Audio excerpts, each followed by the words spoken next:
How are you? Doing great. How are you? What's going on? Nothing new since I've seen you.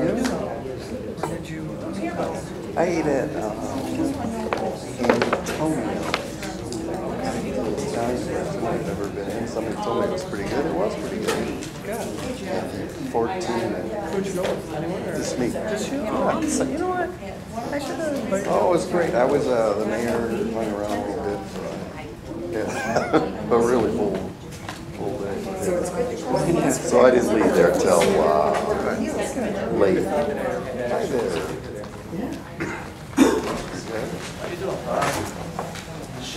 I'm going to go to the restroom before this.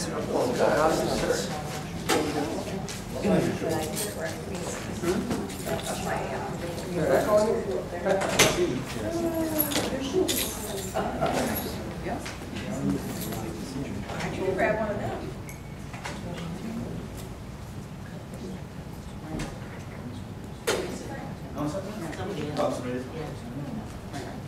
And then We need what yours?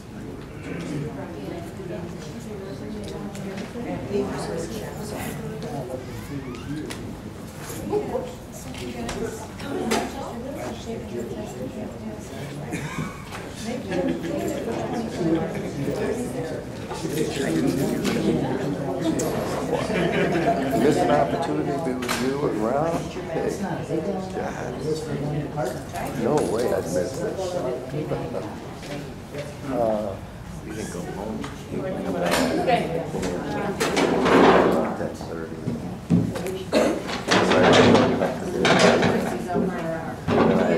When I was 5. What's your favorite place around?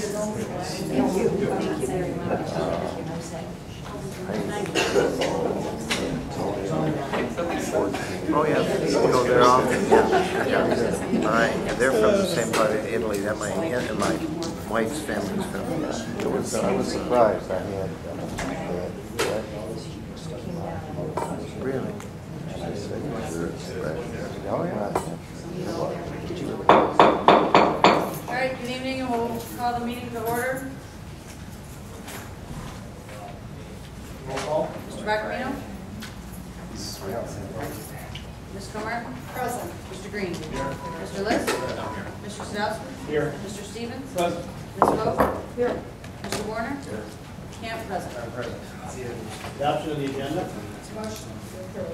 Support. Motion by Ms. Comer, support by Mr. List. All in favor? Aye. Those opposed?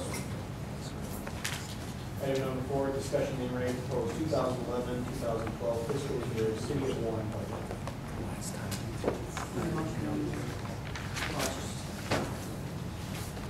Okay, first of all, before we get started, a piece of paper was just passed out, excuse me. That came from Mr. Wire from the Building Authority so that we would have accurate, the most recent information that they had in regards to what the interest and the total principal was going to be paid. For us to compare that to what's being proposed in the budget, and also just for our records over the next several years. It goes through 2017 on the bond payments. So everybody should have gotten a copy of that. I'd also like to acknowledge the fact that I did speak with Henry Bowman at our last committee of the whole in regards to the budget. We had all seemed to work pretty cooperatively and thought about having a working session, or this be more of a working session for council members in regards to the budget. I asked for a whiteboard or a chalkboard of some type to work from that aspect, and he said that they do not currently have any that are mobile. So we were not able to get that for the meeting. Just want to make that notation. So I don't know if there is anyone that would like to initiate comments, or if we want to structure this in a way that, do we want to make a chart or a list of what the proposals are, or where we're at, a preliminary priority list. I'm looking for direction from the council in the way that they'd like to see this handled. Ms. Vogt? Thanks, Madam Chair. Number one priority is that we have a line item budget.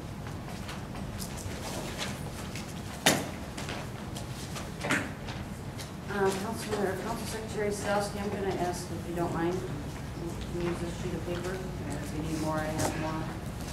And you can do an individual list of items. Kind of see where we're at from there.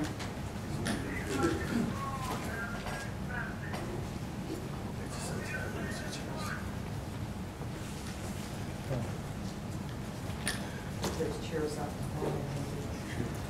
Yeah, anybody got Next to the whiteboard. Thank you. So bringing some more chairs in for everyone. Okay.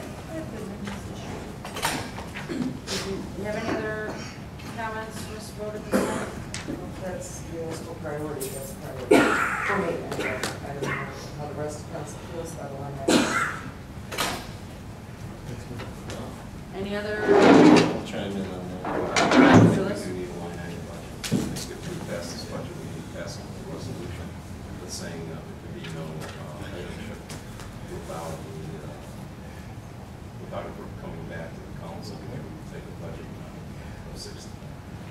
2/3 vote. Two-thirds vote, 5 out of 7. Madam Chair, I agree with that. Motion and motion. Anyone else for a comment?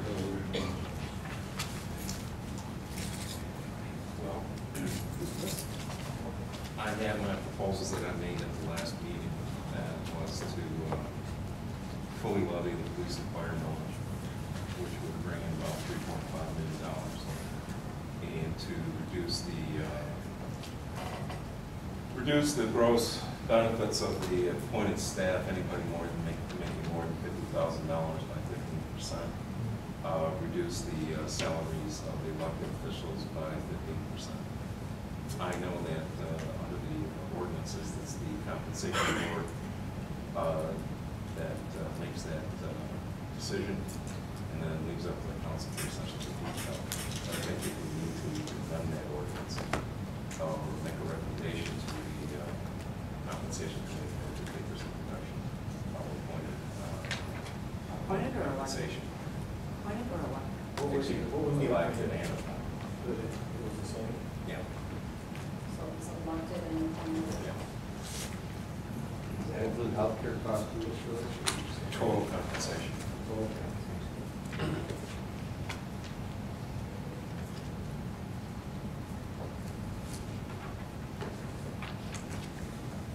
I also believe that there are 5 appointed positions that could be eliminated.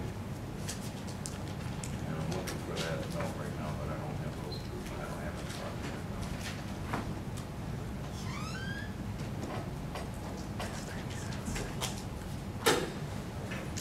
That's all right.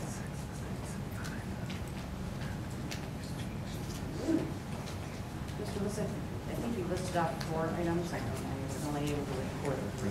I have fully levied the police and fire millage. That's one, reduce appointment compensation by 15%. And that was with the elected officials? Yeah. And then the If 5 they're over appointed. 50,000. If they're over 50,000, I will be doing it under 50,000.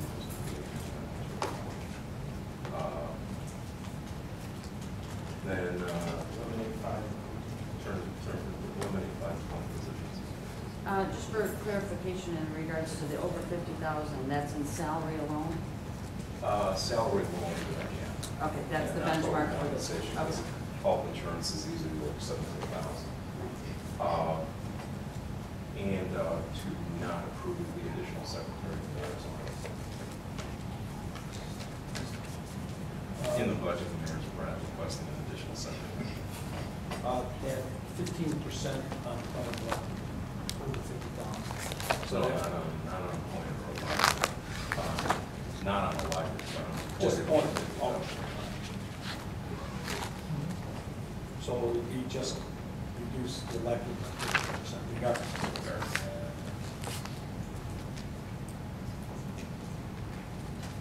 Madam Chair. Mr. Martin? Councilman Lewis, you also, last time, if I remember correctly, you talked about a hiring freeze. Oh. That was another thing that was mentioned. And line item. The other thing is through the chair to the controller, I think at our last budget hearing, we asked for a breakdown on the elimination of the positions and what kind of impact that was going to have on the budget. And I have not received any emails on that. I sent you guys 2 emails, one with the list of all the employees that took the buyout, and the second one was the list of, by fund, what a percent concession would be due in terms of dollars. Those were the 2 items that I sent to all 9 members of council. I understand that. We were talking about the positions that are eliminated in individual departments and how that was going to impact the budget. That was another question that was asked.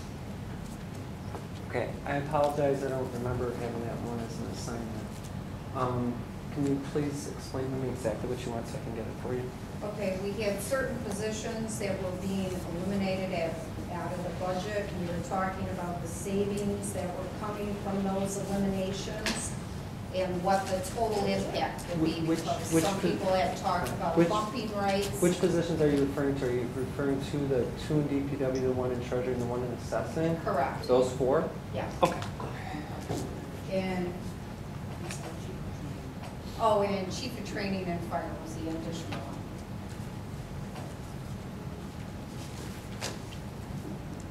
I'm sorry, chief of Training. Training. In the fire department.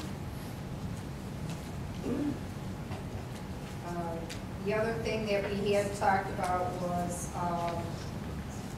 the station closings and overtime, because there was a considerable change in the overtime. I think there was over 300,000 that was cut out of that. There's some of my notes here on that too. And there's a couple other things that I had too. I'll yield the floor to someone else, but those were just some of the other additional things that I remember. Any other comments from council members? I have a couple of items that I would.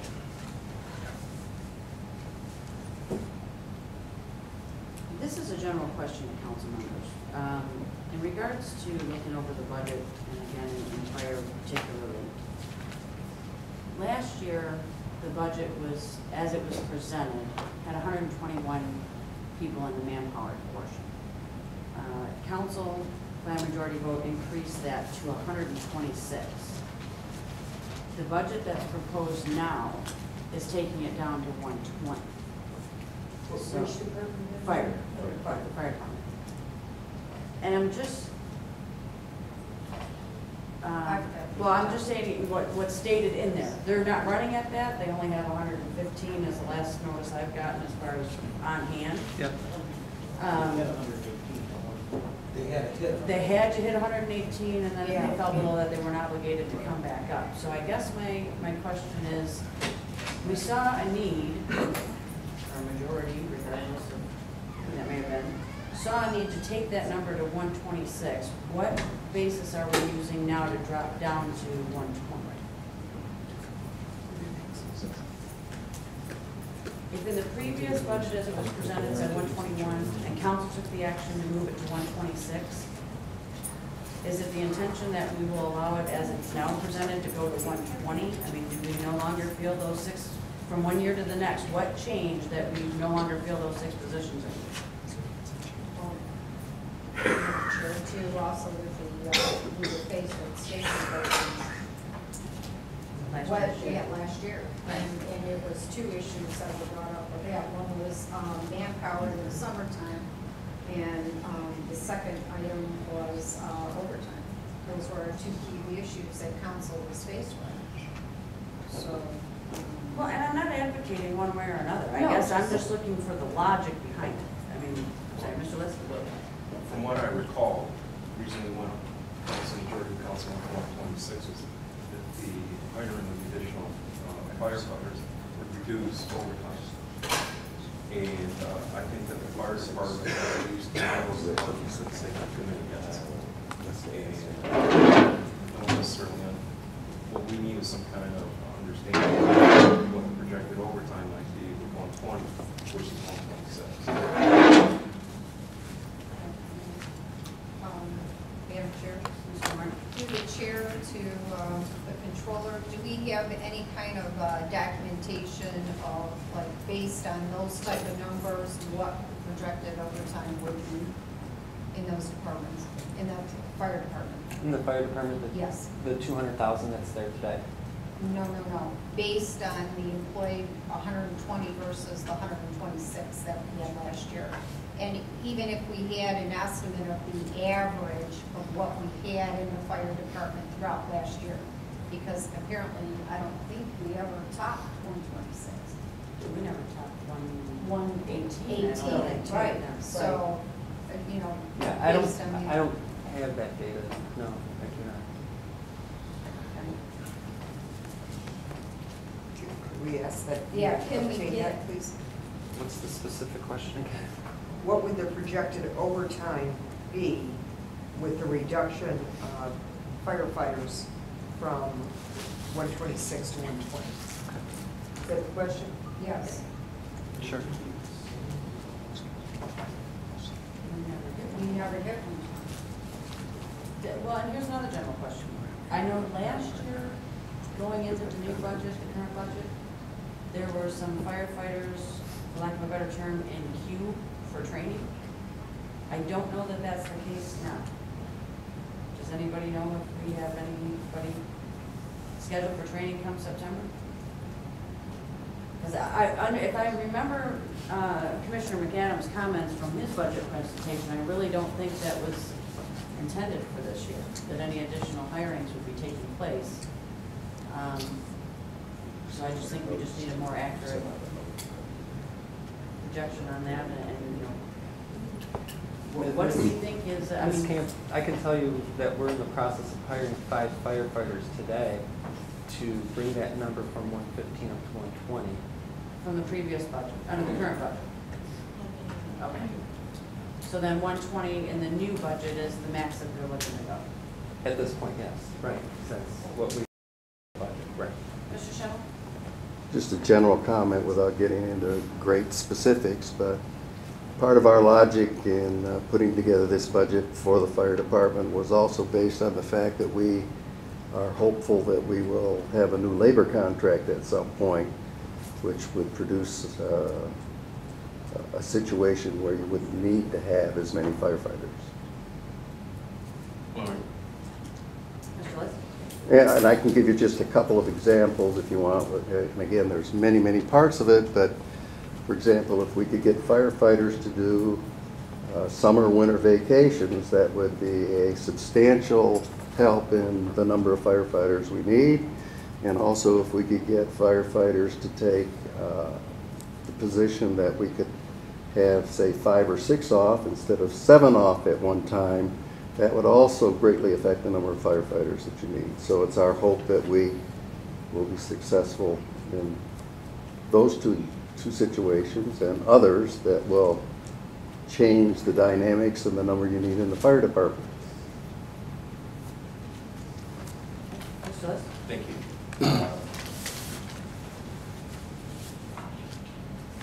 Does that mean that we're going to have less manpower on the rigs, on the equipment? No. No? No. The equipment, the numbers of people responding to a fire and or a medical emergency are going to stay the same? Right.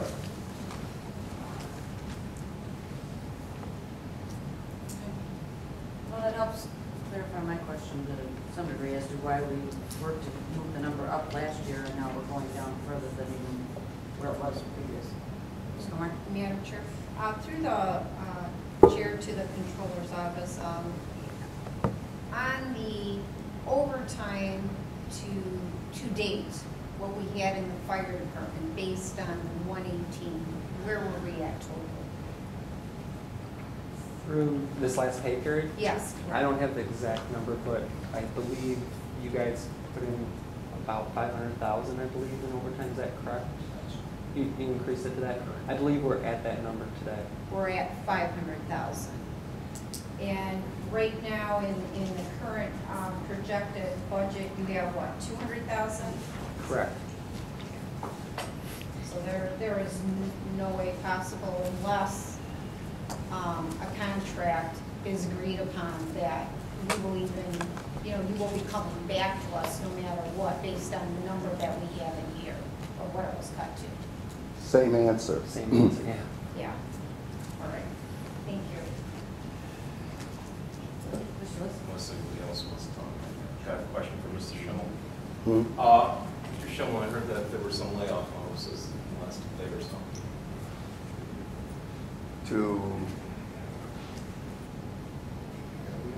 To DPW.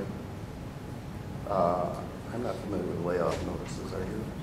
Yeah, yes. Or personnel is handling that, I don't know what's going on. Yes, there's two of them. How many? Two of them. Two. In DPW. That's it. I'm sorry. And you, that's it, as you know? Two in DPW. What about assessing and treasurers? Yeah, assessing government. And treasurers. Assessing that one? Yeah. And the treasurers. What triggered that now?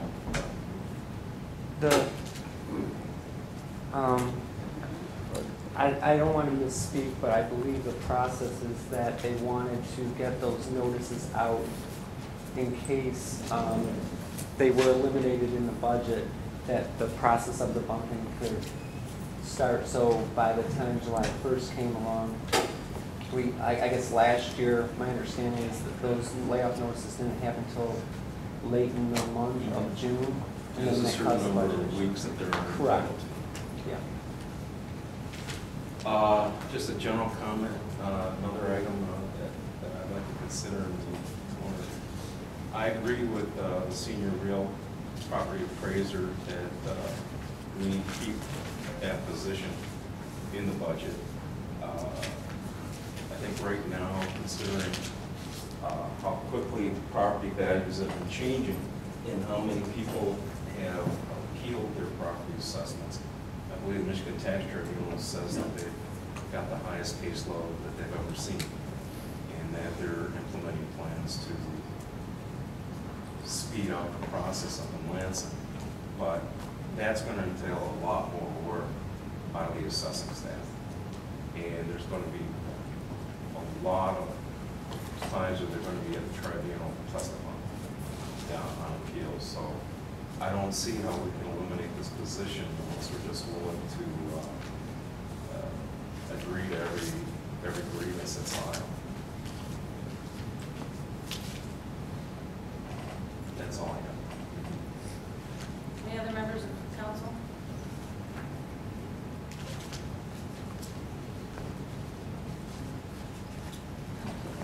Ms. Camp? I'm sorry, Mr. Malzahn? The handout that you received regarding, let me see here, excuse me, the interest for Coach Manor, if you adjust the budget to the number that, I don't know who passed it out, but, Yeah, it's I'm sorry. 35,000 difference? Yeah, if you guys use that number, you'll be below by $35,000. The number in the budget's correct, so I'm afraid if you use that number, you'll be off by $35,000. That is just the actual, yes, that's just the actual interest. And what whoever passed that out to you didn't realize is that there's a redemption cost amortization, and there's also a premium cost. A premium when bonds are issued, they're either issued at a discount or a premium. This one happened to be issued at a premium. So the net of those two numbers is the delta or the difference that you see in the budget versus what you see in the footnote of the actual interest cash out the door payment. So just wanted to clarify that, so I hope you won't utilize that page just because it doesn't make sense. Madam Chair. Mr. Warren? Just one of the building authority members had brought it to our attention. They tried to get an answer on this at the building authority meeting, and we did not have an answer. So they figured since we were having a budget hearing, they passed this out to everybody here to get an answer of what the difference was in that figure, because there was a discrepancy, based on the dollar numbers that they had in the final count versus the money that you had on here, so it was like a $35,000 difference. Exactly. All right, thank you. You're welcome. And vote. Thank you, Madam Chair. Rhonda, Yes. you said there was a redemption cost. Right. Do you know what that? I don't have the information in front of me, but Total. approximately $750,000 at the redemption cost. That's amortized over the life of the debt. And then that's the same for the bond premium, and that is also amortized straight line over the life of the debt.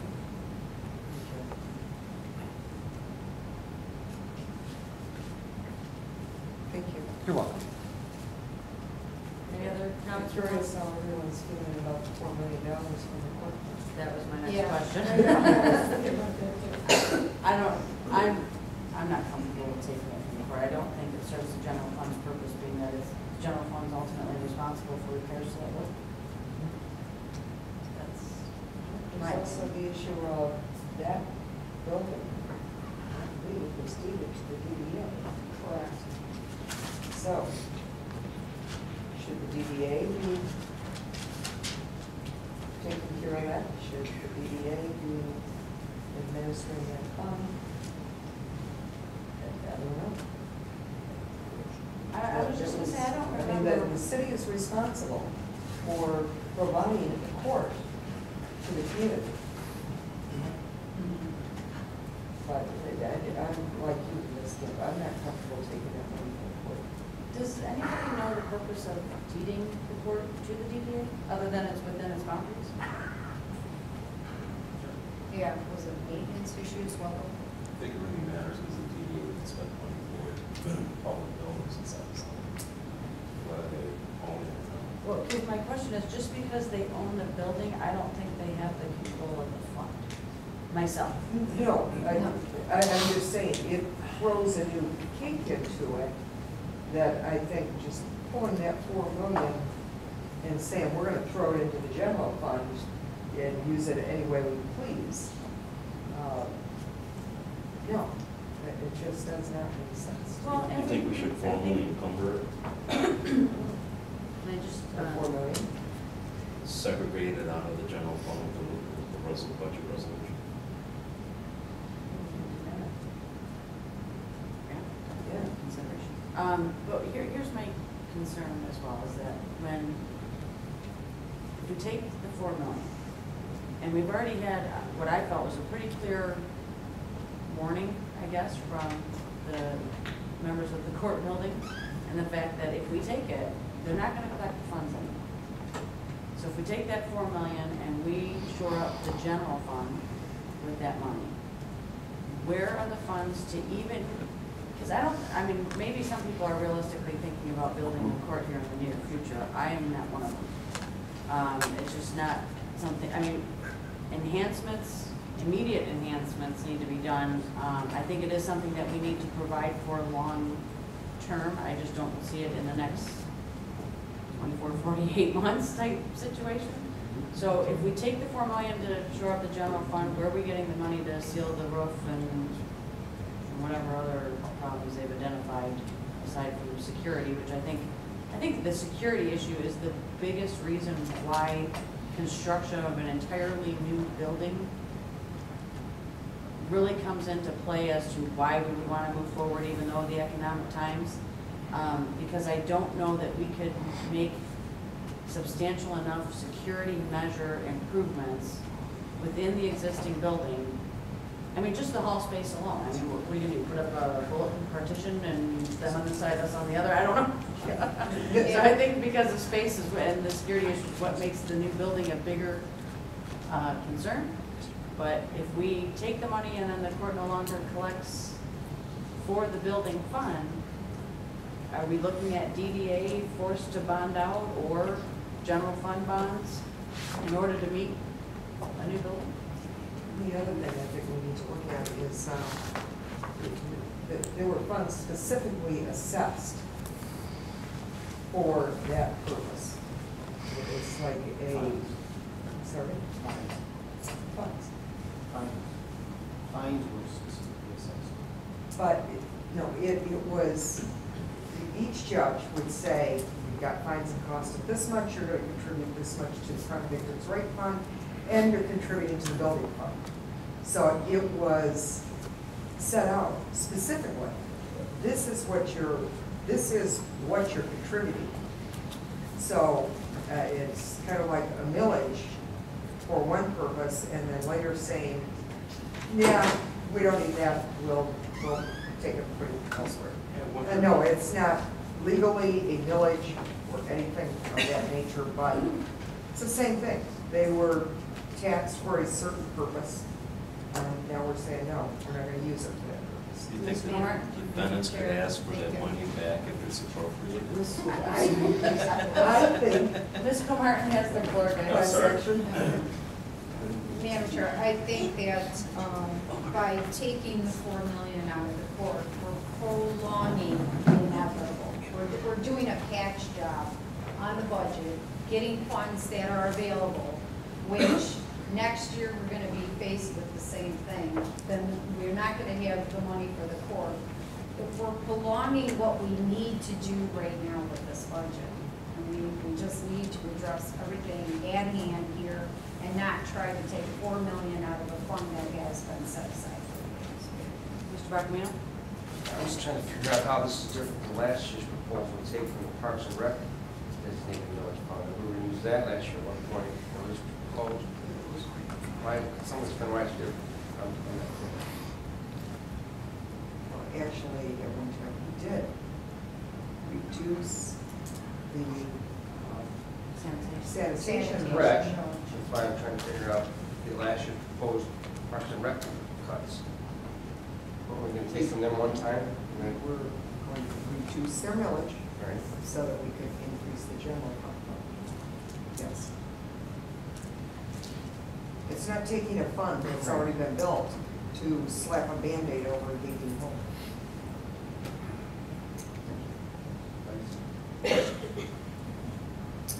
Well, it seems like there's and maybe I'm wrong, but I think there's a consensus on the fact that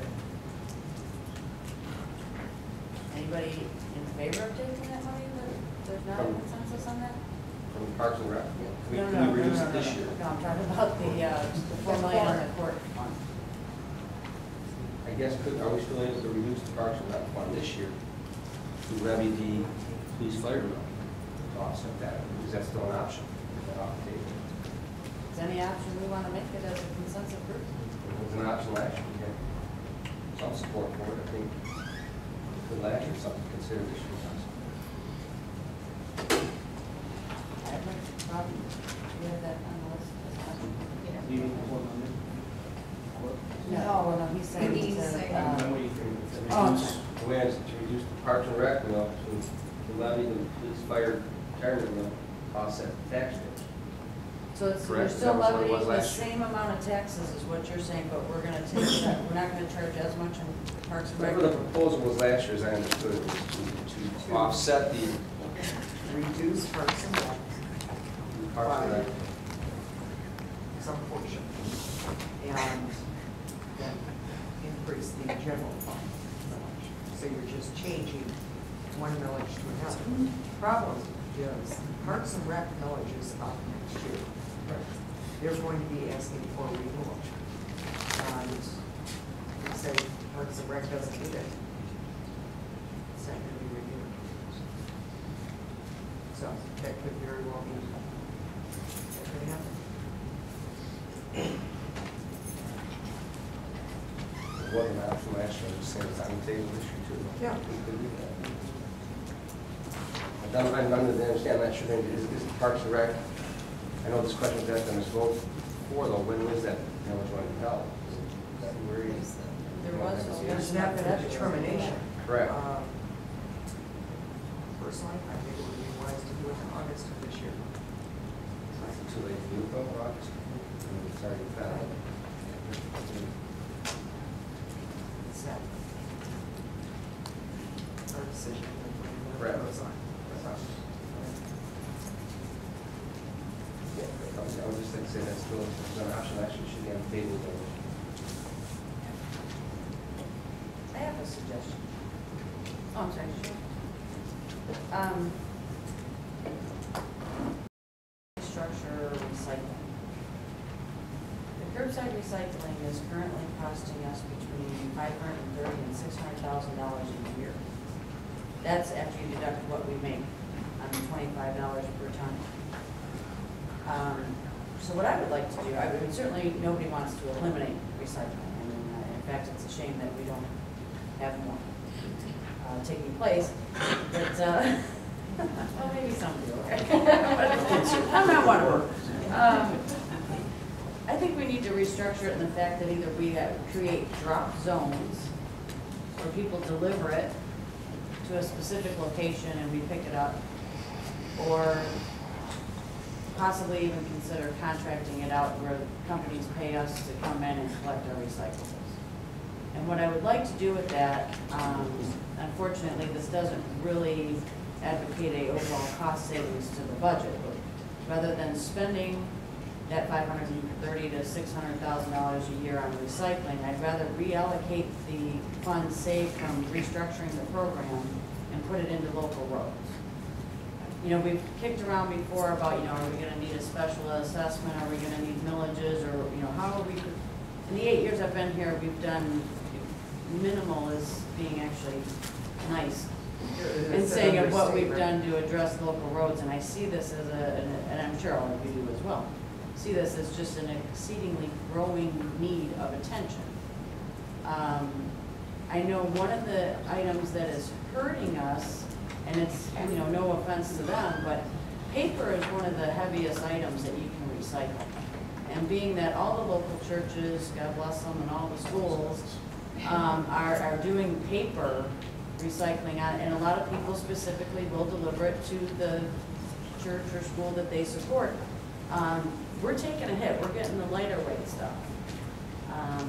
To where I think instead of having it where we're paying to pick up at every individual house should they happen to participate, I think either creating drop zones here at the community center, city hall, stuff like that, or, you know, maybe it's just delivered to the transfer station, although that's a little, I think you'll see less participation because that's a little inconvenient for some people. It's something that we need to look at. I think, unfortunately, it's the idea of protecting the environment and recycling is a wonderful thing, and it's something that we should get behind, but at this point, the city cannot make that profitable.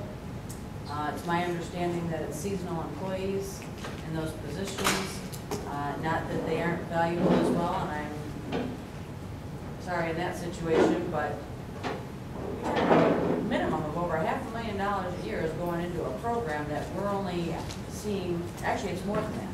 I think it's more like $700,000 a year that's going into that, and we're realizing between $180,000 to $200,000 back on what we're getting paid for by the ton.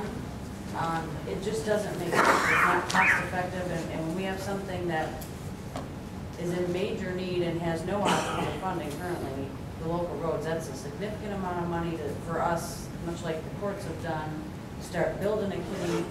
I think Mr. Jadick had explained to us that even $1 million wouldn't cover a significant amount of roadway. I mean, it's such an expensive undertaking. So that's the biggest chunk of 1 mile. Yeah, I don't know if you want to do 1 mile, but You do half a mile. right, but over time, it's something. One lane, yeah, one lane. One lane. That's Right. But I'm looking at side streets, okay? I mean, not that their main roads don't need attention to, but that's something in cooperation with where the county takes control of some of those roads. They're doing the repairs on the bridges, so we are seeing a lot of improvement in the city, but we've got to get into these side streets. They've been neglected too long. So that's something I'd like to throw out there for council to consider. Mr. Buckingham. I agree if we have to cut, recycling, even as an educator, there are churches and schools that can be consolidated, and they already have those in place. So that's a great idea. People are already have their community neighborhood drop-off zone. The $500,000 that we would recoup, though, I think, as the gentleman here said, for a half a mile, even a side street a year, I'd rather see that if we're in that dire straits, cut recycling, use that for police, fire. I think our priorities are still there. If we're looking at, maybe we're at 125, we can go back to 126. I'd rather see the recycling money be used for our police and fire rather than just, a half a mile of road a year. In the city our size isn't even effective. So, but I do think you're right. If we get to the point where we have to abandon recycling, it's something that could go, but to save, I think, some of the other priorities. And I know roads are our priority, but for that amount of money, I think 3 police officers might be better use of it. So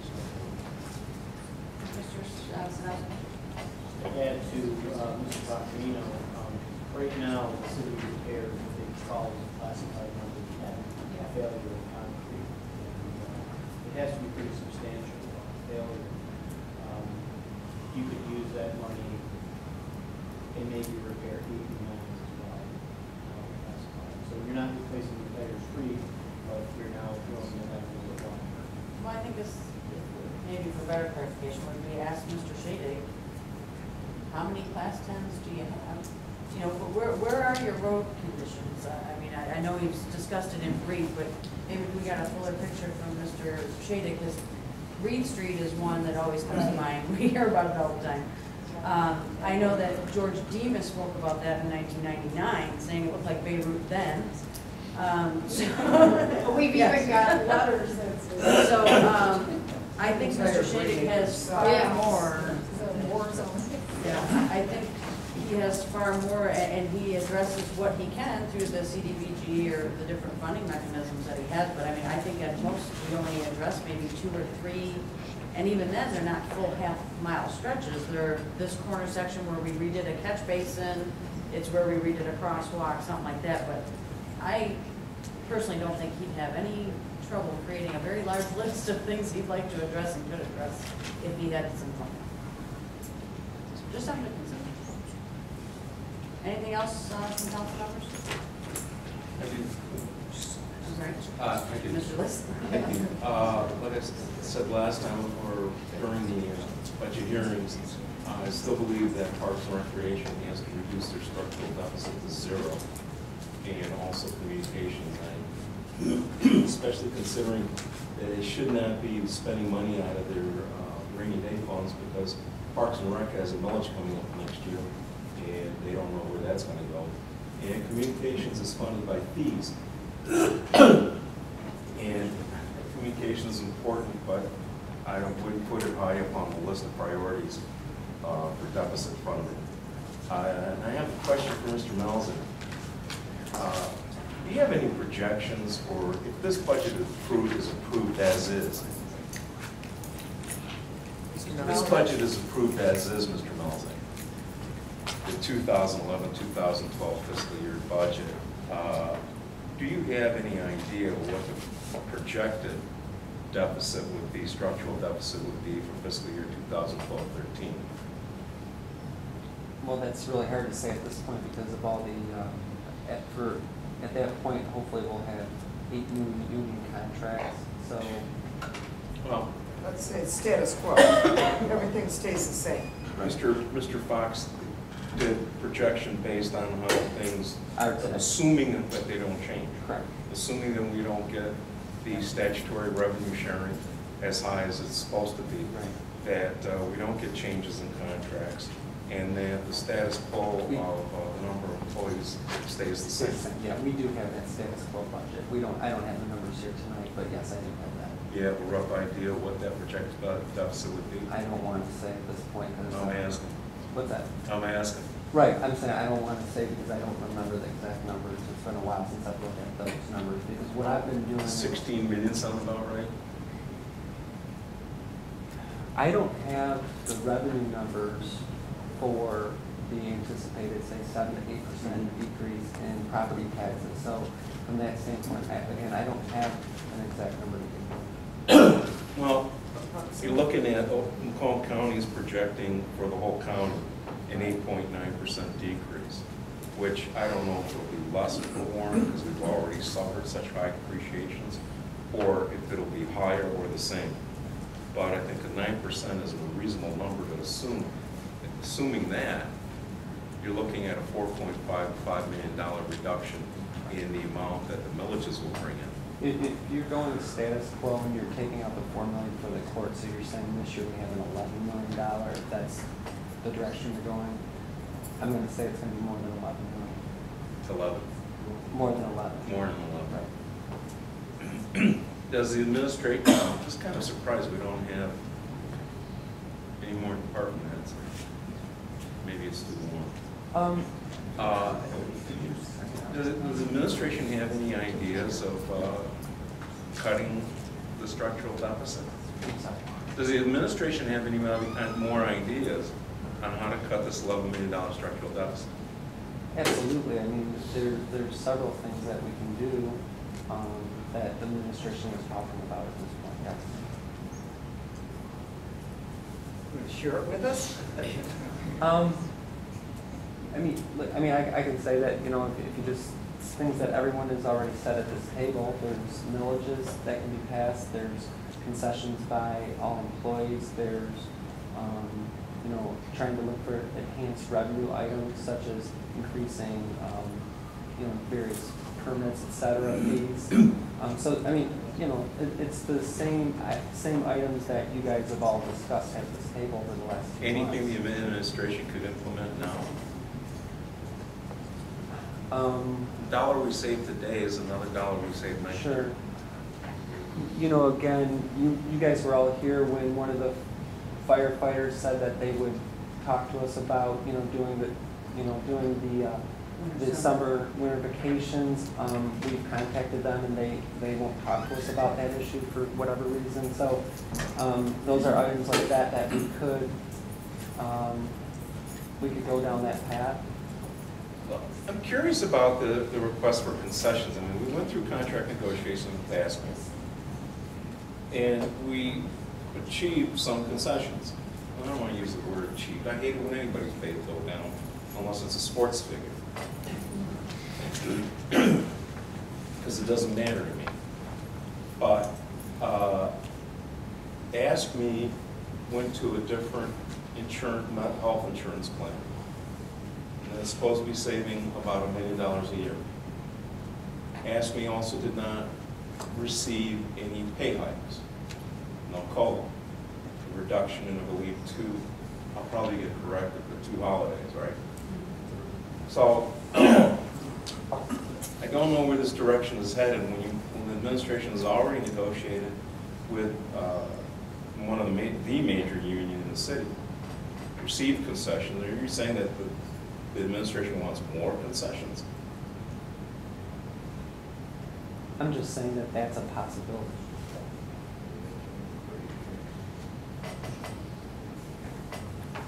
Mr. Liss? I think this budget's gonna blow up. I don't know. Mr. Schemmel, you had a comment? No. Thanks. I'll comment at some point. I guess I did. So I don't want to leave it up in the air. I guess, you know, in any city, either you raise taxes or you cut expenses, right? I mean, there's no other option. I mean, it's one or the other. So I guess at some point, as you go down the line and as you get into extreme difficulty, and if you get no labor contracts, concessions that you want to have as you're going down the line, you're looking at layoffs. I mean, that's all that's left. There's nothing else that's left. We're trying not to do that. At this point, we don't think it's necessary at this point.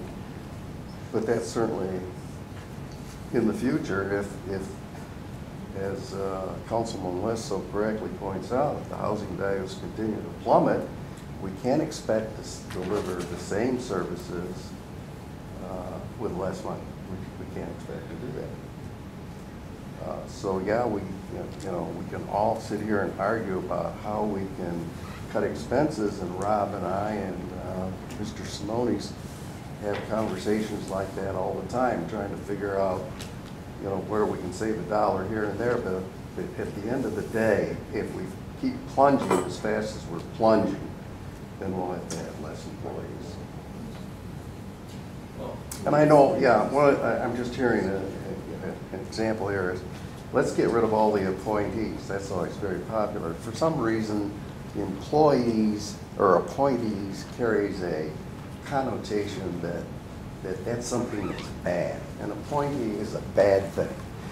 But in this particular city, and I've been in a lot of cities, in this particular city we have a fair number of appointees. But when you consider what these appointees do, and many say, well, because you're an appointee, you're worthless. I think people in Warren should realize that these appointees are not worthless.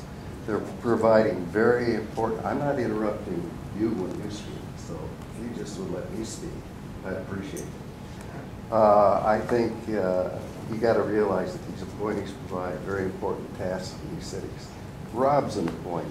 I'm an appointee. Now, maybe you think we're worthless, but you know, these people are very important. People think that they're greatly overpaid. I want to tell you, if you look at other cities, they aren't greatly overpaid, and they have led by example, which people say they don't, and I think they do. All of the appointees have taken all of the same cuts that the 5 unions took. Police and fire have not at this point. So I don't want to get on a tangent here, but I'm just saying, if all else fails, layoffs are going to be the only answer. Thank you. Mr. List?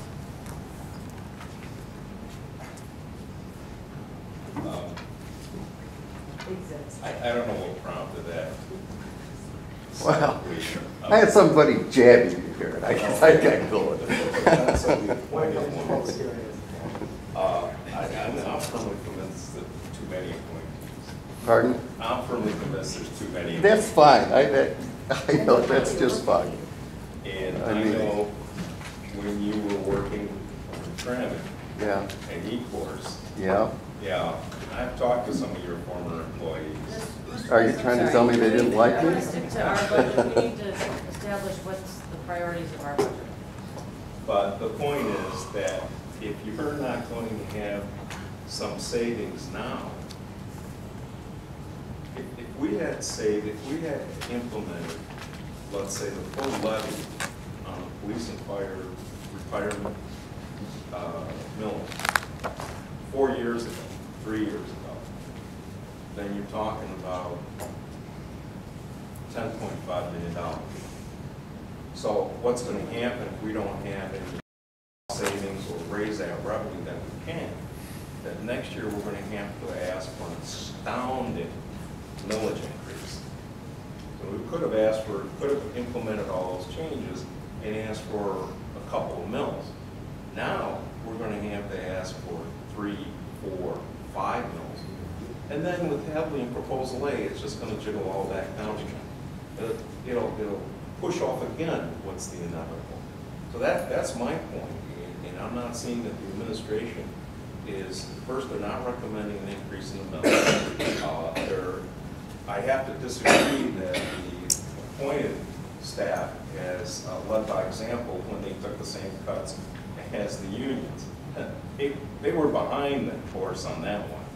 The unions took the hit. You and I will the disagree on took the that. hit. You and I will disagree, but that's Can I okay. interrupt you for 1 second? I have a comment in regards to the millage. Okay, my position on the millage, like you mentioned, having raised it 2, 3 years, 4 years ago, cumulatively we'd have roughly $10 million. My opposition to that, though, is that in doing that, where do we put the benchmark to the unions to make concessions or to settle the contracts if the answer is always, well, it costs so much to have police, we got to raise the millage. And because the pendulum swings both ways in the fact that, you know, elected officials don't like voting for rate increases, period. But on the same token, you don't want to have a situation where you don't have police or fire protection because, you know, people are upset. So I personally, and I'm just voicing my own opinion, but I personally appreciate that the standpoint was not just raise the millage because it just advocates the fact that there's no need for true concessions when I don't think, it's not to undervalue any city employee in any department. At this point, I think a ton of concessions, I know to the 5 unions have been made. And I think Mr. Schimmel talked about this before. We're looking now that this is a structural contract problem. I don't feel it's based in the fact that any one individual's making too much money or way out of whack in the rate of pay in regards to the union workers. And to get to that point, you know, we've got to hold our ground and say that, you know, we're not going to run out and charge the people automatically more money to keep funding things at the level they're at. That's my own opinion. You could tie the two together. You could tell you could make it clear to the labor and staff that if we receive concessions, we'll either levy the millage or pull one on the ballot. Good point. Ms. Martin? Thank you, Madam Chair. I think when you look at some part of the budget and with all of the departments and employees in each department doing more work for their job, you know, they're all picking up the slack for everything else that's going on.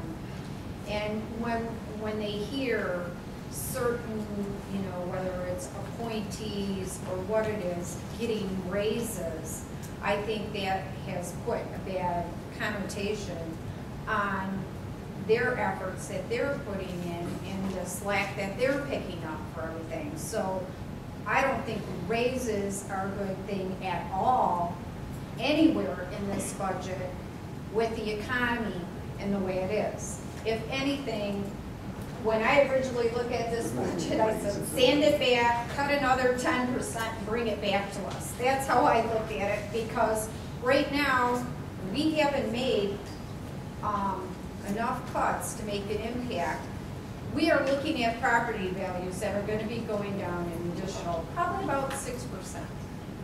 So, and it's all over. And it may be more than that in Warren. We may be hit harder. I don't know how hard we're going to hit, but right now the average that they're talking about out there is about 6%. And like Mr. List said with Headley, that makes a huge difference because we have the cap, and the cap is only there based on inflation. And if we look at, you know, the history over the last couple of years, what inflation is, it's not very much. So, if any, you know, so. I think it's really tough times, and we've got to bite the bullet this year. It is election year. I know that there's a lot of opposition in what we do. A millage rate increase, I don't feel comfortable with this economy right now at all. I wasn't even comfortable with raising fees, because I've seen so many people having a hard time, you know, just paying the fees to get a hot water tank in or something like that. I mean, I couldn't believe it. One lady called me and told me how much it cost her to have a hot water tank put in, and she needed 2 permits and all this. One permit was $55. I think she paid $150, even though she had a coverage.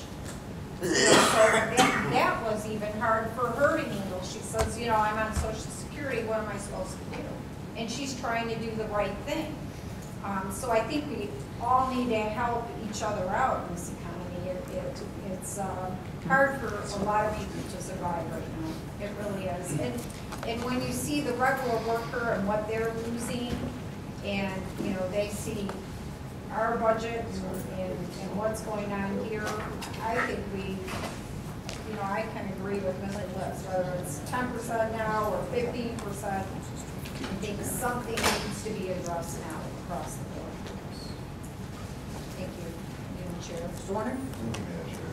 Mr. Malice, when this budget was originally proposed, what was the original amount?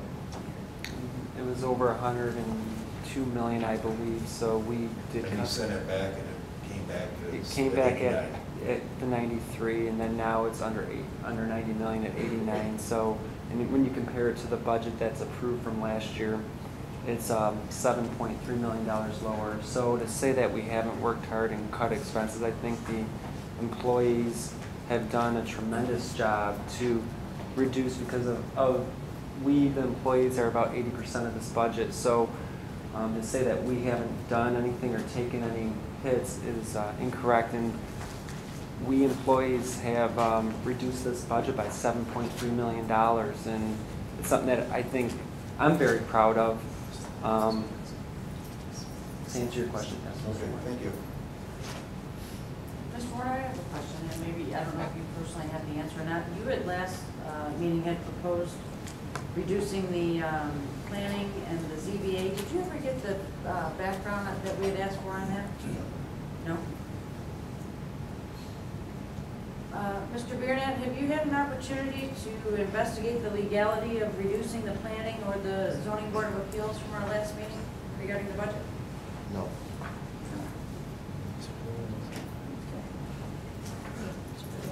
Ms. Comer?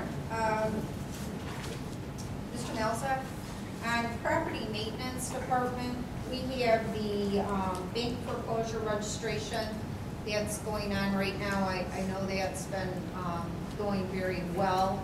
Just want to find out, figure-wise, the money that we're gaining from that, what is that going back into? Is it going back into the property maintenance department? Where are those funds? If we've gained about 250,000 approximately, It'd be in the general fund. so it's going to the general fund. Right. And what is that being allocated for in the general fund? Anything in specific that it's tagged for? No, it's just offsetting the expenses. So just, Yeah. okay, do we know what the total expenditures are that we're doing on those type of properties? I don't have those numbers here. Okay. I'd like to see what those are too.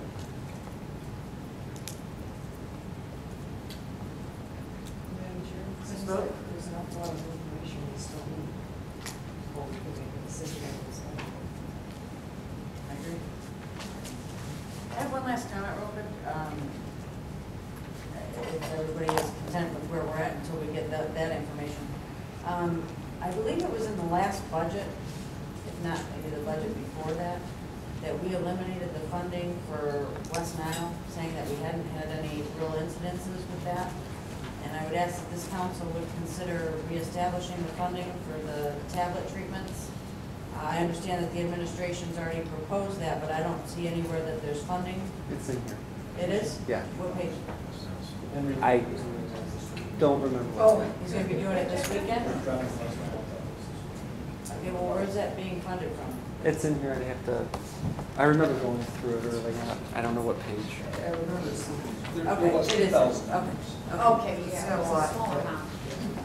All right, because obviously I think the mosquito situation Are is bad. horrible. They are, right? It's my understanding that Mr. Shadig is working to possibly expand that program. So hopefully we'll get some information. I don't know if that was increased in this budget with that anticipation or not. Because I was heard that they were gonna need more like 10. 50,000 buys maybe 5 or 6 boxes, 6,000. Right, so that's something that we're gonna wanna keep in mind as well, unless we're gonna, if Henry's taking it over, maybe it's being allocated for Parks and Rec, I don't know, but, that hasn't come to us to consider, so just wanted to make council aware of that. Any other, comments from council members? You'd like to hear some, but you're done?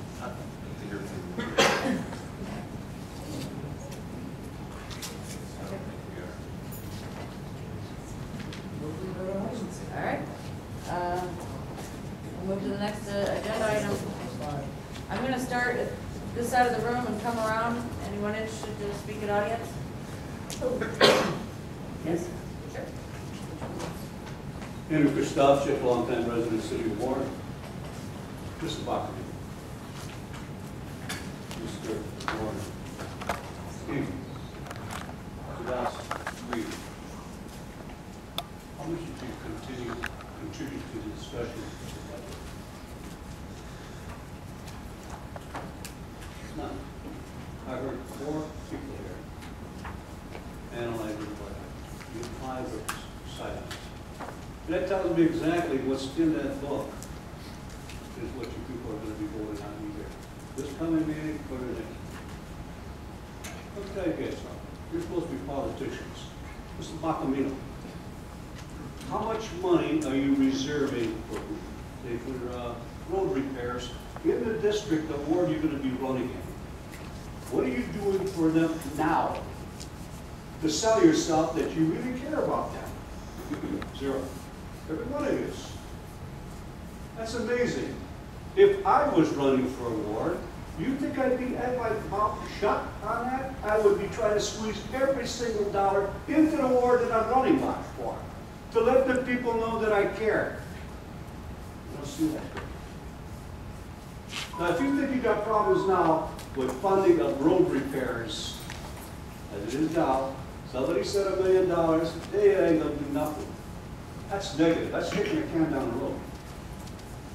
Are you all hanging your hat on millage increase?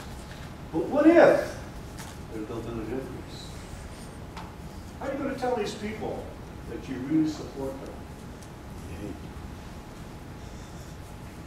Worst condition will be when, if you people are lucky to get reelected, is to have your wards. Where are you gonna get the money from? You're gonna go ask Mr. Warner to support you? If Mr. Warner say, to hell no, I got a problem in my own ward.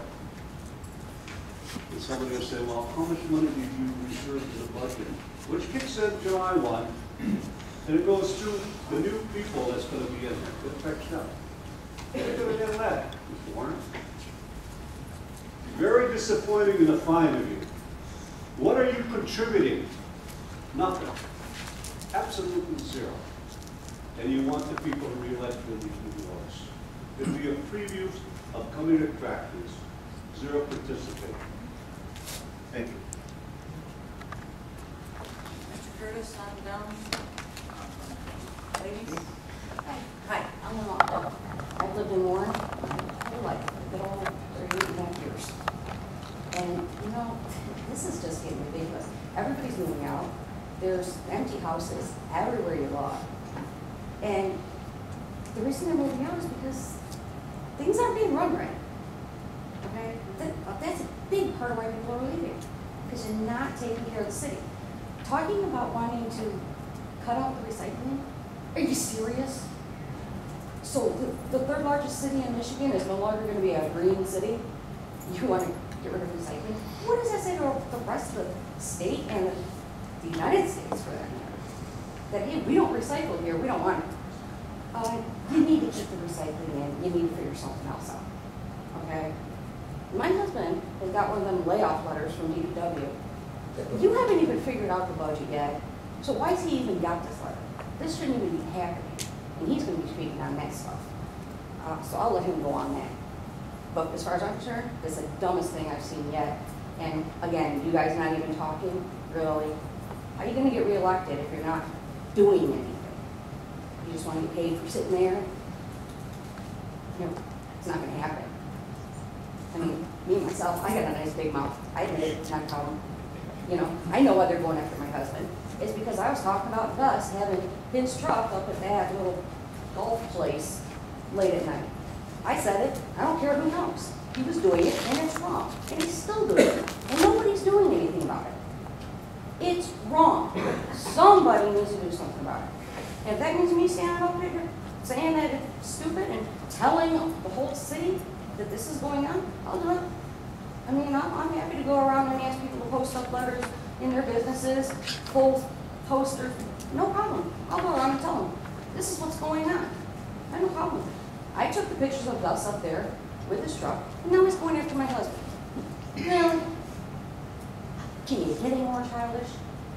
Take care of the budget, stop trying to screw him. It's just stupid. Sorry. And this here, appointees, they're way overpaid, and that's why nobody likes them. They're sitting around. I mean, how many questions were asked? How many were answered of the U.S. appointees? I didn't hear anything. I'll have to look into it. Let me check on that.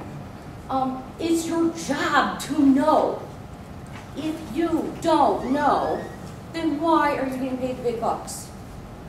Getting way more than my husband, and he's out there busting his butt. And I mean busting it. There's days when he's just, that pager goes off, and I swear to God, this man runs. If you don't go, oh, let me finish dinner. He leaves his dinner sitting. He jumps up, gets his clothes on, runs out, and he's there. He doesn't play around. He takes his job very seriously. And he's the one you're going to cut? You got one guy over there that's been sitting around on SNA, medical, whatever it is. And he's planning on coming back for like a day. And then go back on it again. I've seen guys that have had, what was it? The one who was driving without a license. Driving a big old salt trucks. You know, the kind of salt trucks that we allow to go through the stop signs and everything, because they got to keep pushing the snow. You know, they're out there working real hard late at night. He's got no license. You know what he got? a slap on the wrist. Slap, that's it. Go back and do your job. Are you kidding me? Stop this. Stop making stupid decisions. Sit down and think about it. If you need some help, I'll come help you. Because I got some great ideas. As far as the recycling, okay, let's see. But it's not really worth it to have the guys going up and down the roads. Why not put a recycling area in all four corners of the city? Okay? And put it close to the borders, because you get people from the other sides, other cities, coming in too, dropping their stuff off. For those who can't travel far, let's work with our local churches. They're all over the place. You know, that they can do volunteer picking up. I'm sure they will. Churches love to volunteer and help. Let them pick up from the people who can't get out to the drop-offs. Okay? And like I said, from the drop-offs, if you put on four corners, you will get people coming from other cities.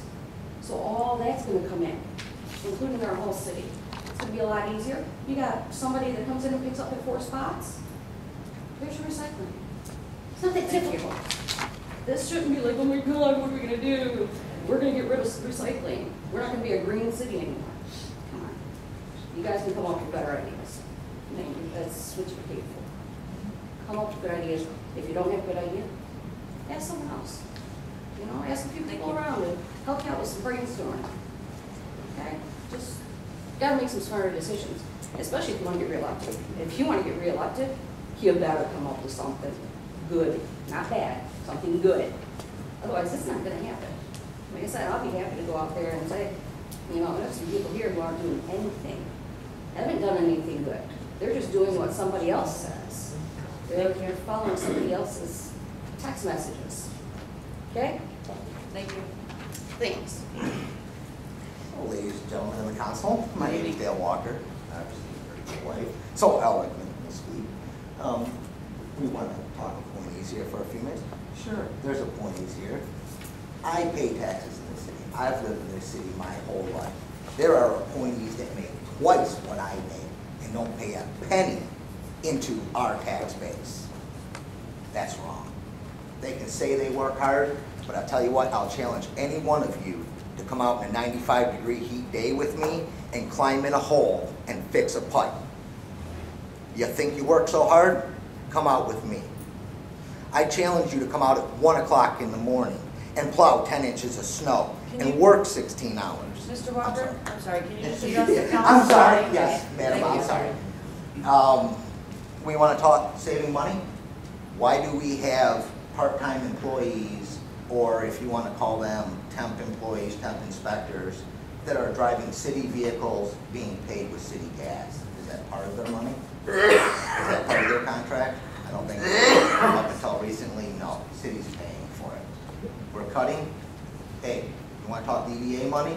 Let's talk DDA. Who plows their snow? Who fixes their water pipes? Who sweeps their streets? $8.5 million they have in the budget. We get reimbursed nothing. Our funds to the Department of Public Works is through gas taxes. We do everything for the DDA. They have 2 employees. We pick up their trash on Van Dyke. We plow their snow. We sweep their streets. Our water department fixes their pipes. Whatever is in their area is done through the general funds. $8.5 million. We're in hard times. Maybe we should disband the DDA, put that money back into the general funds. How much money is going to go back into the general fund this year that wasn't used from our budgets? 6, 5, 6, $7 million? You're talking about taking $8 million out. Our departments are going to return from $5 to $7 million. Let's just say 6. We have 23, 24 in there now. There's going to be 30. You take the 8 out, that puts you at 22. You're only losing $2 million. Yes, I am one of the people who got the layoff notices, but I will not be out on the street. It will be somebody else who has a family that will be out on the street. There's ways, there's money, it's there. Let's find it. We're not talking a ton of money. DDA should refund us the money that we do for the work we do. I can guarantee you that's $1 million a year. That's more than enough to save our jobs. Guaranteed. Thank you. And yes, I am a taxpayer. Ken Lloyd, lifelong resident. Unlike you. Every time I hear these budget meetings, everybody's talking about cut police, cut fire. talk about their benefits, how much they're gonna contribute, wage reductions, all that. Nobody's ever talked about you as a council, how much you're gonna contribute in pay cuts, benefits, stuff like that. Nobody's ever discussed the administration. How much are they gonna contribute? Never hear that. Administration never contribute any pay cuts, benefits, contributing more to their benefits, their pensions. Never hear it. Someone, we all assume, no, not. Same with the employees. Never hear how much employees, how many pay cuts they take. How much did they take? What percentage? How much are they contributing to benefits, to pensions? You want to cut somewhere, start at the top, work your way down. Don't do police, don't do fire, don't do DPW. You know, cut recycling, give me a break. Somebody said it, Warner mentioned planning and zoning. Planning is down to one meeting a month. So how much are you going to cut out of planning? They're not staffed sufficiently enough as it is. You can put 2 people in the planning office and have them figure out how they're going to do the whole entire city? Seriously. Zoning. Personally, zoning board of appeals is a joke right now, but that's my opinion. You know, they could use some reworking, but how much more can you take out of zoning? After the elections, council's already cut. You know, but there was never any discussion from you guys how much you're going to take the last 3 years. Not even this budget, never been talked about. Same with administration. Why? Administration is not allowed. You guys are not allowed. You know how much it would look on all of us if you guys say, well, we got this budget deficit, we're going to talk to administration, make sure they cut, and then we're going to do some cutting on ourselves as well. One meeting Kathy threw out, well, you know, this department needs to cut 20% out of wages. Well, nobody on the council said, well, you know what, we'll do the same thing. We'll go first. We'll show everybody we mean business. Not a word. Think about it. Thank you. Next. Jim McDaniel, 14-year resident of Warren. First off, where's our esteemed mayor at? Isn't this budget? How come he's not down here explaining to these people where the money's coming and going to? Second off, appointees. We have too many that's got too much mouth and way too big pocketbooks. It's time to cut those people back. People here work every day for a paycheck. Some of us are on Social Security. I just had the bubble gum and baling wire in my truck back together because I ain't got a pot to piss in or when to throw it out. But you're talking about a budget increase. Well, I hate to tell you this, folks. You even think about it, and we guarantee you, you will not sit in those chairs next year. We can't afford it. We got a little money left in the rainy day fund. And from what I understand, the mayor's trying to get rid of that so we can break the unions. That's the only reason why he wants to tap that rainy day fund as bad as he does. Because then he can prove he ain't got the money in it. As far as I'm concerned, that's horseshit. Make it work. Start at the top. Start cutting the fat off the top. I remember Powell saying that 31 appointees. That's a lot of appointees. How many's Jim got? I heard it was 40 plus. Why don't we start there? How about you, Mr. Schimmel? Give up your position. Why don't you give this man back his job because he lives here and pays taxes? Yeah. Until you guys start to figure out that we are the taxpayers, we are the tax base, you're going to start losing yours. Thank you. Next. Bye. Carl Atkinson, been a taxpayer in this city since 1978.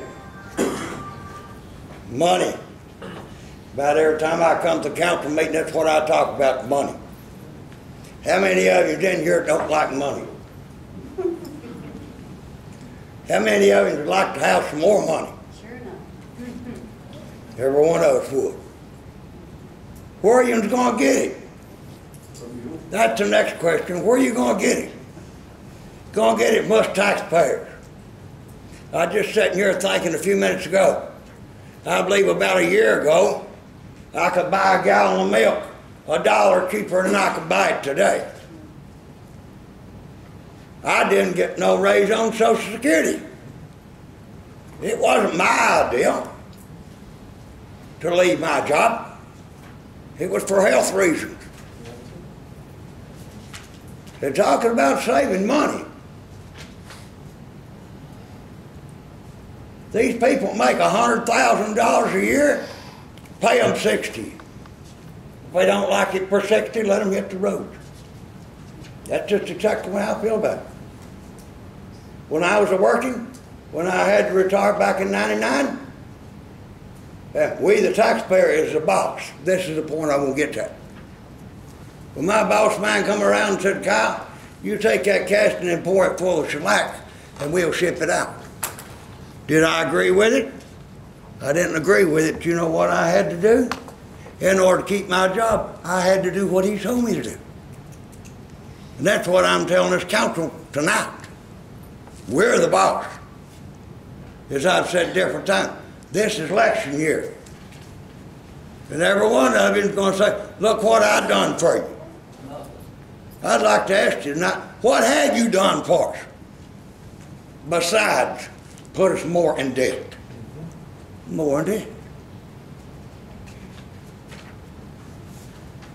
And why do we need so many appointees? Why? This one looks over that and shoulder, and the next one looks over that and shoulder. We don't need that, folks.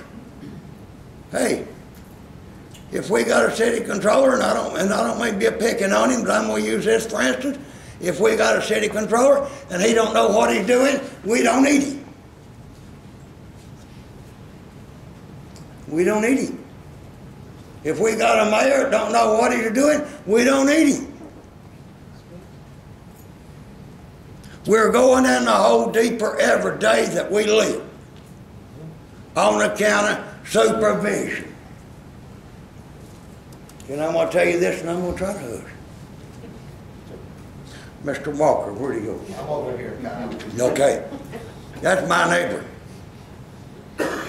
I seen him when he was in diapers. You know what diapers is? That's when he's just a little bitty fella. Seen him grow up. He's worked for this city for 17 years. He's the only DPW worker that we have south 11 Mile Road. What's going to happen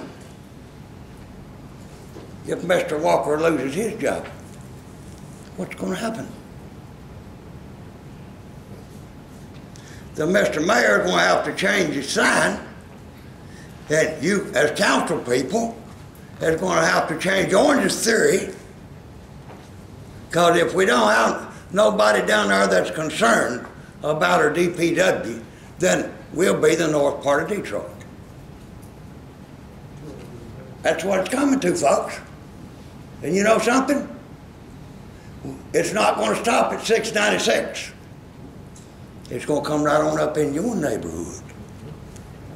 And I'm asking. Some of you complained about $50. But $500,000, it's yeah. Who's responsible for that $500,000? Me and you. And all the rest. This is something very serious. In fact, no, I ain't gonna get into that tonight. I'll get into that later. But remember, folks, when you go around to talk to people about this coming election, what are you going to tell them? What are you going to tell them? Are you going to say, I helped you? Or I done what I could do? Or did I sit up there and say, yes, and cost you money? And in my closing remarks, I'm gonna say this. I was very, very disappointed at the council meeting when I heard, I wasn't able to be there, but when I heard that we had 5 councilmen agreed to pay up to $10,000 for a lawyer for our mayor, that he refused to put his birth date on the paperwork. Are you going to tell the voters that when you go around to talk to them? Are you going to say, hey, yeah, I said that. We'll give $10,000 of your money away, that's what it takes. No, you ain't going to do that. Don't try to paint a pretty picture, because people see it. People sees through each and every one of them. Thank you. And I'm through. No. Mr. Weecheck? No, not at this time. I'm sorry, I don't know your name. It's Tomas. Thomas, did you want to speak? Sure. The first thing is just going to be a comment more than anything. Something I've learned from doing risk vulnerability analyses on government buildings is, as far as I understand, you're required to announce exit locations prior to the start of any meeting indoors. But anyway, due to the fact that the communications department and the city in general does not feel it is necessary to provide the residents and council with easily accessible information, I'm currently working on a website that, 1, allows residents and council to upload FOIA documents and collaborate on FOIA requests. 2, provides the residents and council with easy video access of meetings, including this one, and, for example, the building authority meeting yesterday. And 3, allows residents to submit news and links pertinent to the operations of the city. If you'd like the link, I'd be more than happy to provide it. There's much more I could say right now, but I'm going to leave it for next week's meeting. I want to conclude with a quote that I thought of while hearing some of the things that people have said. As George Carlin would say if he saw the state of this city, he'd probably say his famous quote, "The American dream, where you have to be asleep to believe it." Thank you. Mr. Hunt? Hi, I'm going to be brief. I'm studying the Downtown Development Authority now, and quite simply put, we have a sign in front of City Hall on Van Dyke and Civic Center Drive that doesn't have electricity. Maybe we could plug some electricity into that, maybe get it started. That'll get some revenue Mr. Hunt, can you hold on one moment? We seem to have a... Reverend Kyle? Yes. Yeah. You still down? Yes. He's still, probably eat. Okay. He's on phone. He's still up. He's okay. Yeah, okay. He's all right. I'm sorry, Mr. Hunt. I apologize for the interruption. I could talk for a long time, but Downtown Development Authority really needs, we need Mr. Brown to come here and explain the current implementation of the Downtown Development Authority. This is like maybe the 5th or 6th budget hearing meeting, and quite simply put, you're going through and you're talking about, we heard about layoffs and stuff like that, but Downtown Development Authority, that's District 2, which is my district, and I talked with Richard II the other day about the importance of the Downtown Development Authority. The 16 acres going for $20 million around City Hall, quite simply put, the court does sit on DDA property, and the idea is that all this property is transferred April 24th of 2006, and if it's up to the DDA to enhance this area, maybe we should get Mr. Brown in, maybe get the whole entire board in, so that they can explain what they've been doing in the last 4 years. I mean, all we really have around this whole entire city are signature purchase signs, and they haven't even called me back, and that was 2 months ago. So I don't anticipate anybody that even wants to buy some of this property will get a call. I mean, $32 per square foot. I mean, it's unfortunate Mr. Walker is laid off. I mean, we could get rid of some of these appointees, because quite simply put, Bonkowski had 19. Steenberg had 31, and now Bouts has more than 31. He's complaining about something. He's doing now what he complained about so long ago. But quite simply put, I'll just stop here and say the sign in front of City Hall needs some electricity right away. Thank you. Sir? Todd Keyworth, 16-year employee at the City Warrant Assessor's Office. Hear a lot of talk about the senior real property appraiser being out sick. He had a broken ankle. The general consensus is, well, they got along without him for 10 weeks. That just proves we don't need it. couldn't disagree with you any more. For the 10 weeks he was out, every member of our staff ran ourselves to the ragged edge, trying to make up for the loss. We were to this breaking point. I fear if that position is lost permanently in this budget, you're going to handicap our office to the point where we will no longer be able to efficiently function. As Mr. Liss pointed out, the tax tribunals are at an all-time high. It is direct responsibility of our office to defend those values. And the general, 57% of the general revenue fund comes through our doors. And to eliminate a position in that office at this time just does not make sense. Does not make sense. Thank you. Thank you. Next. Anyone along there? Evelyn Haramia, Union Steward, same two requests. Please don't cut occupied positions. Somebody will get laid off. And please don't grant any raises, no matter who they're for. Thank you. Gloria Sanker, lifelong resident of Warren and also a council candidate in District 2. Now is crunch time. And with that, you know, if things aren't fixed now, it's just going to get worse. It's hard to fix now. But it's going to even get harder to fix in the future. Nothing goes away without making some hard decisions. This is the most difficult budget I believe we have had in all of the time of Warren's existence. We all have to make sacrifices, and none of us are going to be able to hide that's associated with the city making any kind of money.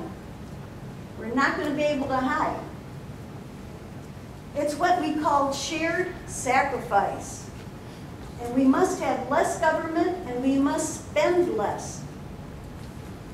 Sacrifice is going to have to start at the beginning, and it's going to hit everybody.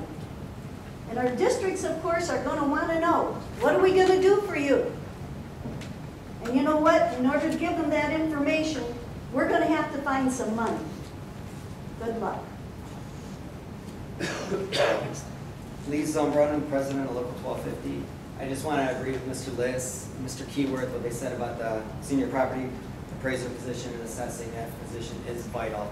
With all the tribunals going on, we need that manpower in there. That position will pay for itself, and you won't see it with the money we save on the tribunals. We have to do that position. And with the two DPW specialist positions, DPW's been cut to the bone right now. I mean, they're running, when the snow came, they had to ask other departments to help them out. If they cut these two positions, they're just going to be desperate. And if you talk to Ben Neighbors at DPW, he'll even say that these two guys that are going to be cut, they're two of his go-to guys. I mean, when he needs that snow plow, they're always there for him. And that's the kind of people we need. If we cut them, it's going to hurt morale. And I think it might have been Mary Camp that brought up that the problem with this budget, it's more of a structural problem. It's not just little things. And that's the main thing, is it's a structural problem. Cutting these 4 filled positions, it's not going to solve the problems. All it's going to do, it's going to save maybe a little bit of money, but it's going to hurt in the long run over the services, and it's going to hurt morale too. And I think we need to find somewhere else to cut. If we could just keep those 4 filled positions, 2 in DPW, 1 assessing, and 1 in the treasurer's office.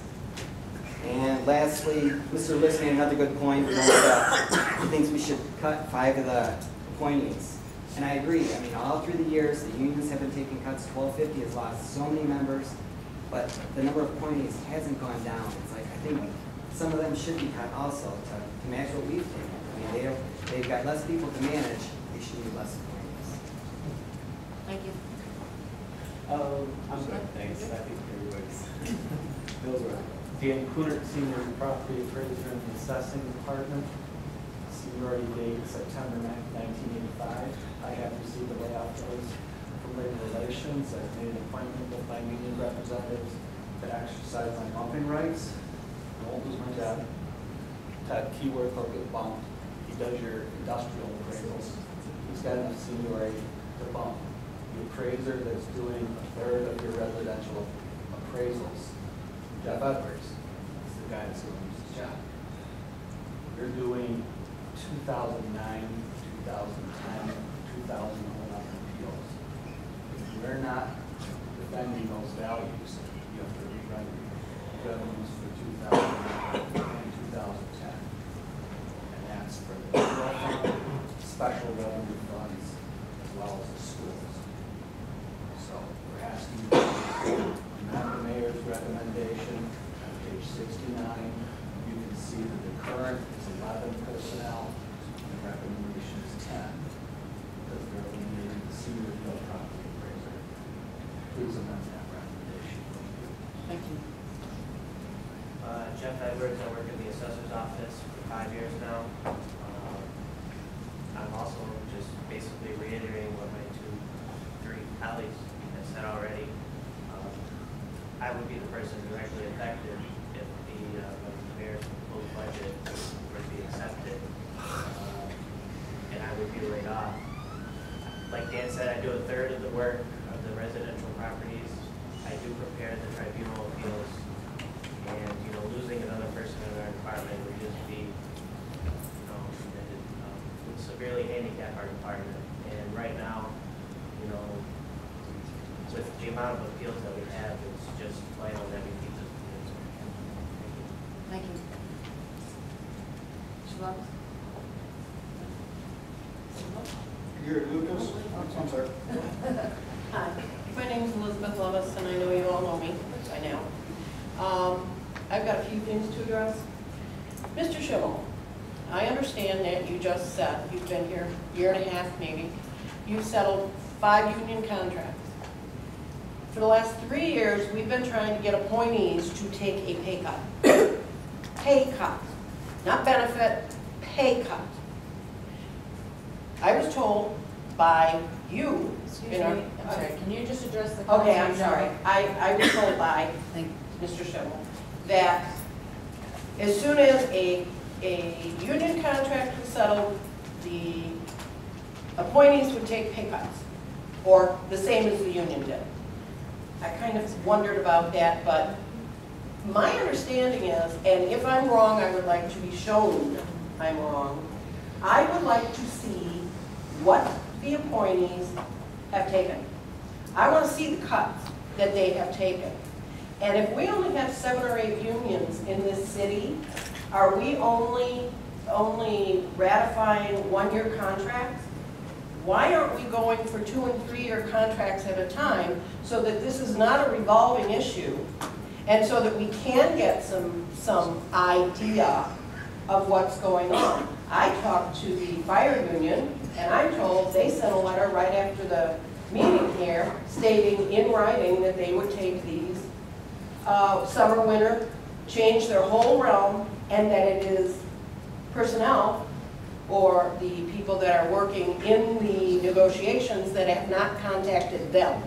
It's not the other way around. If I'm wrong, I'd like to be shown I'm wrong, because I question this. I go straight to the source. I'm not one that, okay? As far as the issue with the cars, seeing Gus Gam's car sitting over here, seeing people taking cars home, part-time people, there is a very simple remedy to that the legislative body of this city should do. You've requested 3 times at 3 different council meetings a list of licenses, cars that are owned by the city that would have to eliminate the undercover.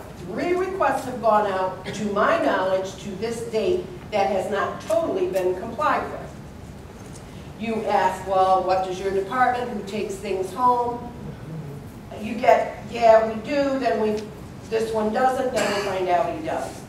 You've requested 3 times. I would expect at the next council meeting, Tuesday night, that you do an emergency referendum, emergency vote, to ban anyone from taking a city vehicle, I don't care who it is, union or not, because the administration has pushed this issue, from taking a vehicle home at night. Anyone, starting the Wednesday after the meeting. If you all vote for it, that can be done, until the mayor vetoes it. When the mayor vetoes it, it comes back to you, and if 6 of you vote to override the veto. He has 48 hours to produce that report. Why haven't you done that? You're costing the city money. Well, I reiterate, you're costing me money, my tax dollars, for someone using a vehicle that they have no business using. What is the matter with you? The legislative body has control. You control it, but nobody's trying to control it.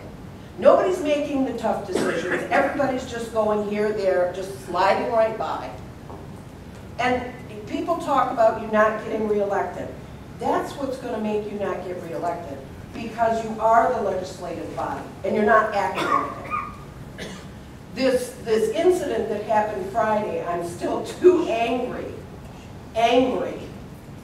to really go into. What happened to Ms. Comartin, what was done at this meeting, what was already pre-approved and pre-written prior to the meeting taking place, and why our attorney could not represent the mayor and the election board in this baffles me. If he could not recuse himself from one issue, why did he recuse himself from this? And it's costing us $10,000. $10,000 not a lot? Well, $10,000 here, $500,000 there for the cost of the recycling that we're throwing down to set up the recycling corners. I mean, if you add all this, oh, it doesn't cost much, oh, it's just a little bit, you come up with an awful lot of money that needs to stay with us. What happened Friday should never have happened. Never have happened.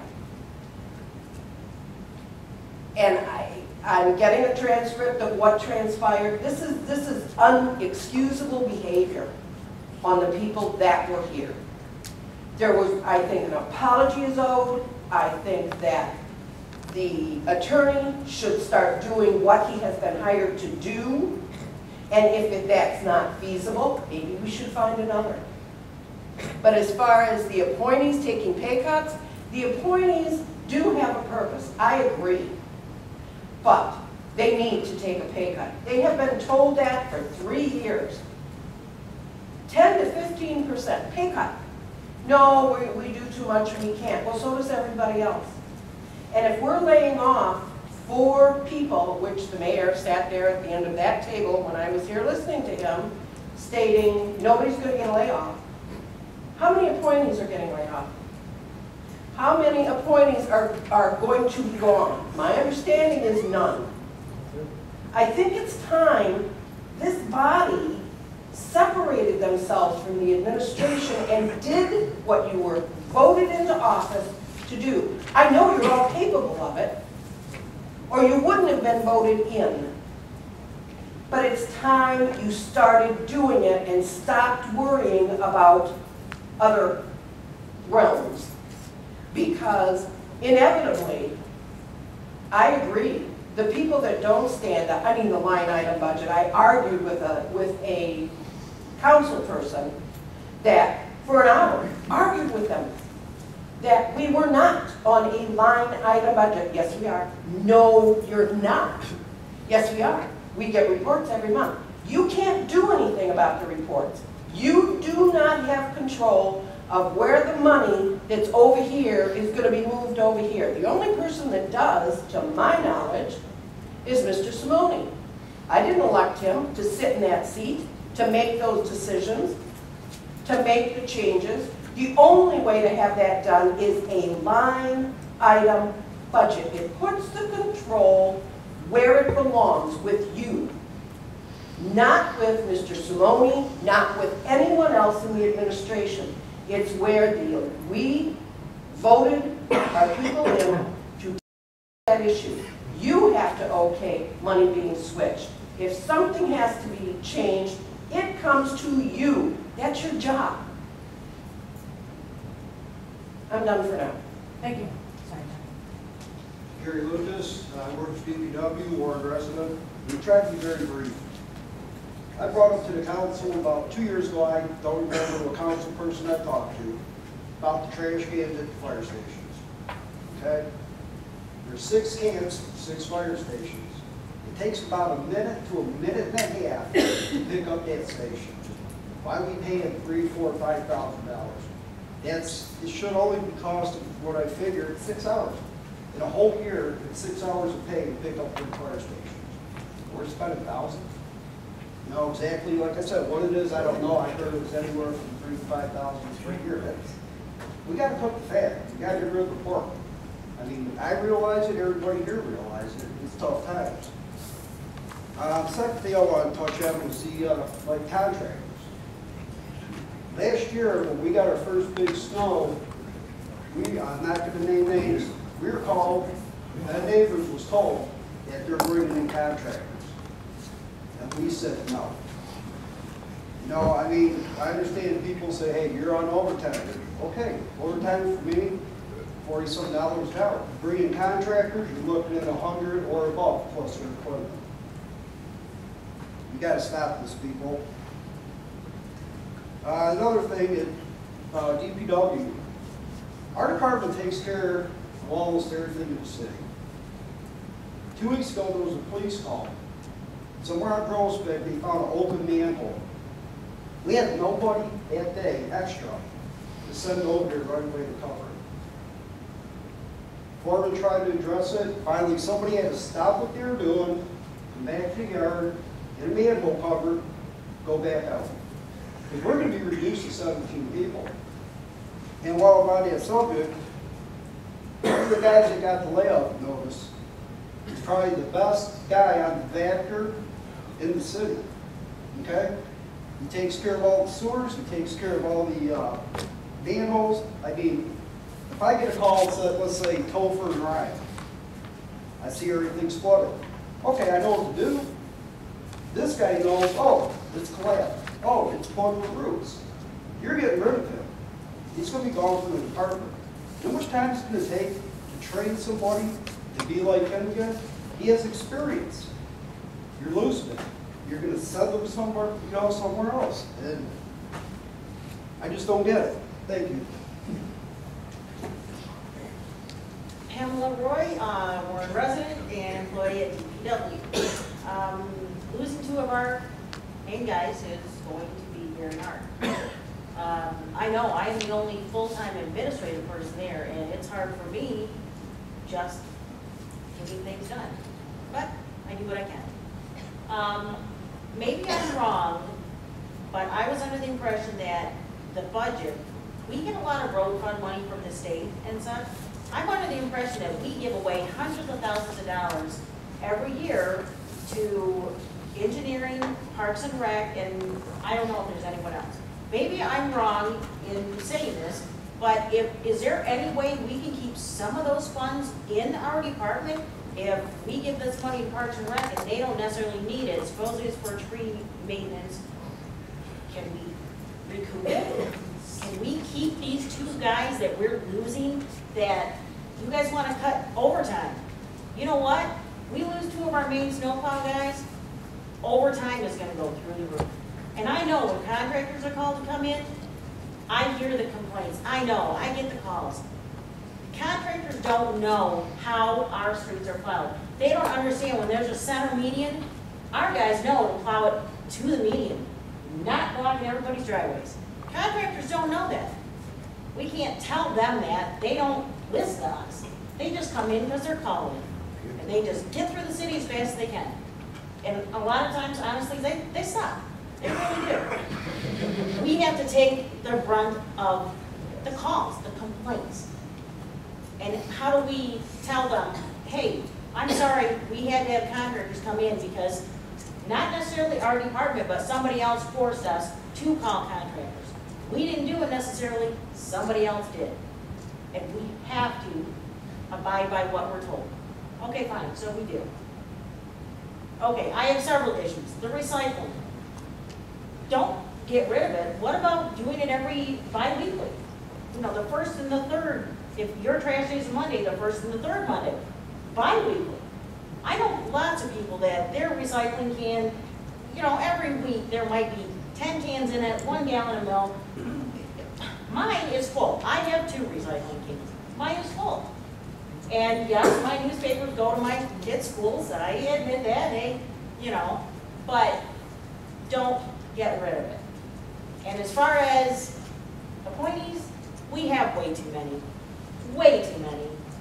Fouts used to scream at Steenberg because he had too many appointees. And now he has more. And again, as many people said, we have all these appointees, less employees. Who are they bossing around? Seriously. I mean, how many people do we have to listen to? If we have one boss we're listening to, okay, but we have, each one of us is gonna have 10 bosses, who are gonna tell us, no, you do this, no, you do this, no, you do this. We have too many bosses to listen to. We have to get rid of some. I'm done. Thank you. Mark Wire, one resident just shy of 2 decades. Just a couple of things tonight. I didn't make all the budget meetings that you guys had. I made the last 2. Last one, you guys had some great discussions going. People disagreed on council with each other. Good to see. Tonight, a majority of you were silent. Very disappointing to me, probably everybody in here. If you're happy with the budget that's there tonight, maybe that's why you were silent. But if you're not happy with that budget and you were worried about confrontation with another council member tonight, that's also disappointing because I wouldn't expect all 9 of you to get along and to understand it and to make changes. I know it's got to happen here. But for 5 or a majority of you being silent tonight, again, very disappointing. You guys tabled the budget at the last council meeting, and I believe it was 8 or 9-0 to take it, table it or take it off. I'm not sure which one, because you knew there was more discussion needed on the budget, and then a majority of you remained silent tonight. Very disappointing.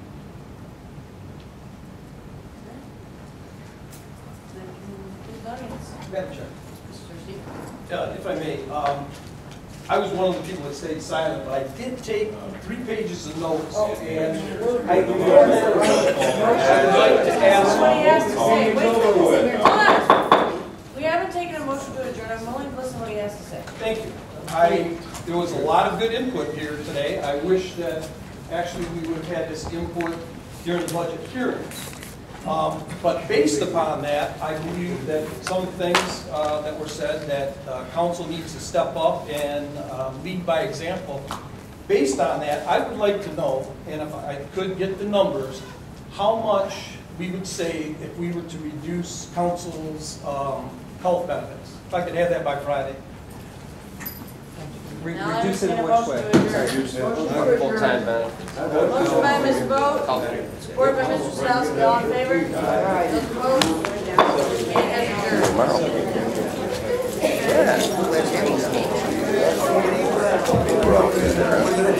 Yeah.